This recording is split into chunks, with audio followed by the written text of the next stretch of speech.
کوفہ کے شہر میں جب امام علی علیہ السلام حکمران تھے، ایک غریب خاندان پریشانی کی حالت میں زندگی گزار رہا تھا۔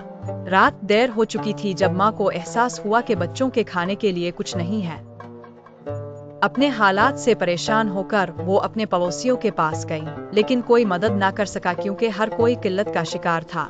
بچوں کے رونے کی آوازیں سن کر ماں نے امام علی علیہ السلام کے پاس جانے کا فیصلہ کیا، جو اپنی بے پناہ ہمدردی اور حکمت کے لیے مشہور تھے۔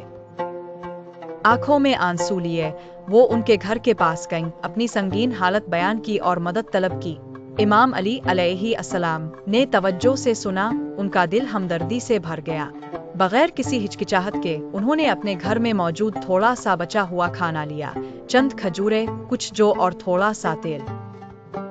پھر انہوں نے اپنے خادم کمبر کو ہدایت دی کہ وہ ان سامان سے کھانا تیار کرے۔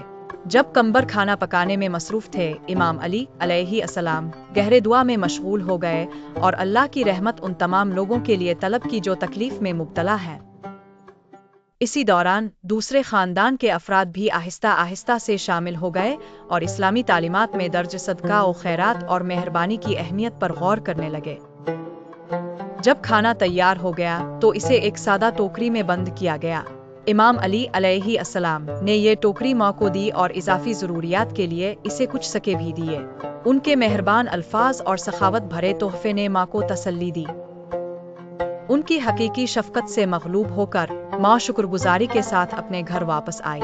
اس رات خاندان نے سکون کے ساتھ کھانا کھایا، اللہ کی تعریف کی اور امام علی کے لیے اپنی محبت اور عزت کا اظہار کیا اور امام علی کی سخاوت کی خبر پھیل گئی، جس نے کوفہ کے لوگوں کو ان کے نقش قدم پر چلنے اور ضرورت مندوں زیادہ مدد کرنے کا حکم دیا۔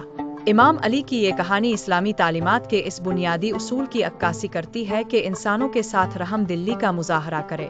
یہ اس بات پر زور دیتی ہے کہ حقیقی ہمدردی اور محبت خدمت اور سخاوت کے ذریعے ظاہر ہوتی ہے۔